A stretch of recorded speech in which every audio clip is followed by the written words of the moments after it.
Onorevole Caon, a questo punto facciamo un passo, cambiamo argomento e diamo sempre spazio ai tuoi sforzi e al tuo duro lavoro per riuscire a ottenere anche in questo caso un grande risultato.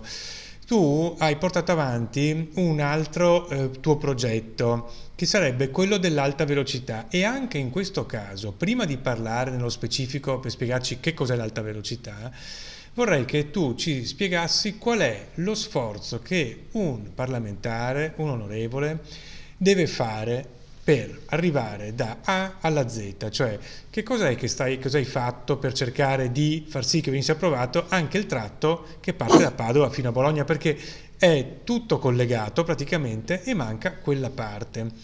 E quali sono gli sforzi per andare in Parlamento, le documentazioni da portare, i voti da cercare, gli accordi politici? Beh, Come si fa? in questo caso qua siamo un po' più indietro abbiamo, c'è un po' meno lavoro, ma Purtroppo c'è sì. un lavoro molto sul Hai territorio. Allora, ancora molto intanto, lavoro, non ti sì, facciamo annoiare.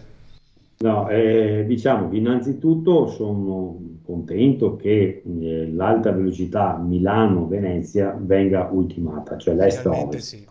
E anche qua io sto pungolando il governo, sono uno di quelli che ha pungolato. Il giorno stesso che ho avuto il voto favorevole per l'idrovia, anche qua insomma bisogna stare un po' attenti e avere un po' di sensibilità, ho depositato un'interrogazione sull'alta velocità Padova, Padova, Inarrestabile. Padova-Brescia. Perché se lo fai prima magari diventi un po' più antipatico, e allora prima porti a casa il voto, no? E poi Sì. vai a discutere di altre cose, sono tante cose, si fa un po' di confusione perché le vuole tutte, no? Allora, prima ho portato a casa il risultato dell'idrovia e lo stesso giorno ho depositato. E anche là ho scoperto che la Padova, cioè, i finanziamenti sono stati eseguiti così, allora, Brescia e Milano è tutta alta velocità. Noi non abbiamo solo 20 km di alta velocità che è Mestre Padova e lì si fanno tutto. Cioè il Veneto, Incredibile. eh, terribile.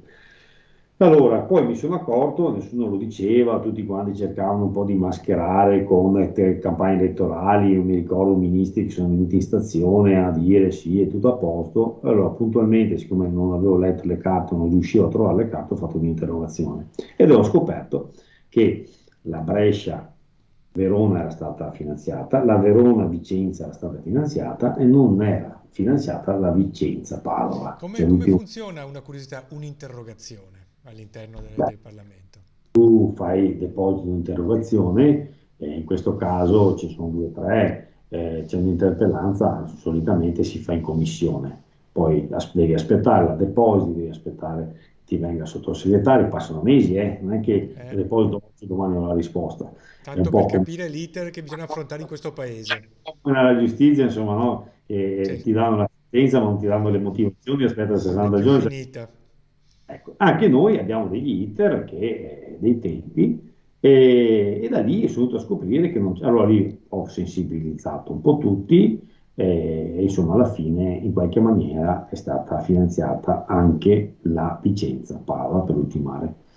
Io adesso sto pungolando ancora di più perché ultimare questa alta velocità tra est e ovest, cioè tra Verona, tra Brescia e Padova, Venezia, il massimo sarebbe riuscire a completarla prima della fine del 2026, proprio per offrire alle Olimpiadi di Milano Cortina la possibilità di correre in vera alta velocità tra Milano e Venezia, e Mestre, in questo caso, perché poi da Mestre si va a Cortina. Spero recepiscano questa mia volontà, insomma, ho parlato anche con il sottosegretario, hanno cominciato a capire che insomma, quest'opera invece di finire nel 2027, la finiamo nel 2026, riusciamo a metterla in moto, dare lustro al nostro paese durante le Olimpiadi invernali Milano-Cortina. Vabbè, e questo è stato un fatto. Perciò siamo riusciti anche a portare a casa questo piccolo finanziamento che va a unire l'ultimo tratto Vicenza-Padova. Però la grande scommessa che io sto portando avanti è la Bologna-Padova. Nessuno ne parla, nessuno mai si è interessato, nessuno mai l'ha menzionata. Però chi viaggia come me in treno capisce che ci sono delle mancanze nel nostro territorio.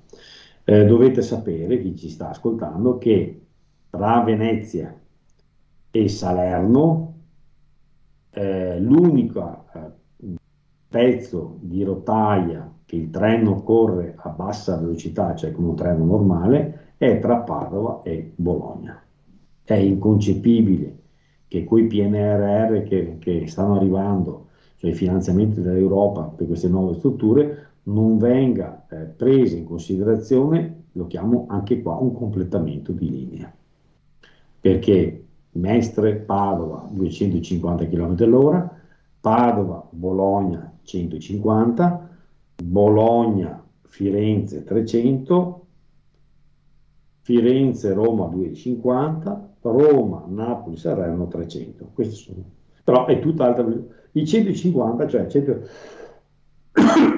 150 km all'ora, esiste solo tra Padova e Bologna. Inconcepibile tra due città che logisticamente sono importantissime per l'Italia. Bologna Certo. è la città più importante a livello ferroviario di tutta Italia, c'è tutto Beh, l'incrocio uno snodo importante, sì. il nord con il sud, e Padova è la città logistica per tutto il nord-est, cioè il punto ideale per la divisione, la logistica.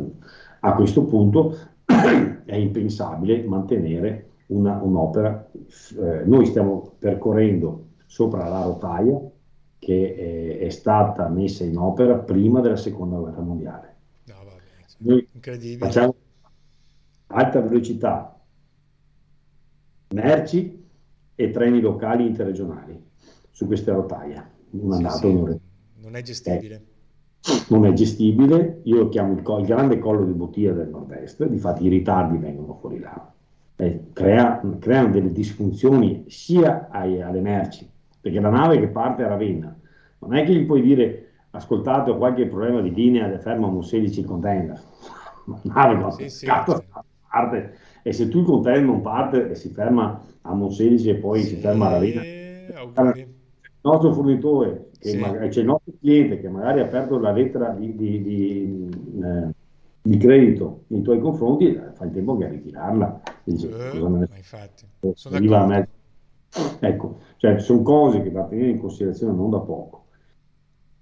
E Benissimo. questo crea degli enormi svantaggi al nostro territorio. Poi posso anche elencare tutto quanti i vantaggi che ci può portare questa alta velocità.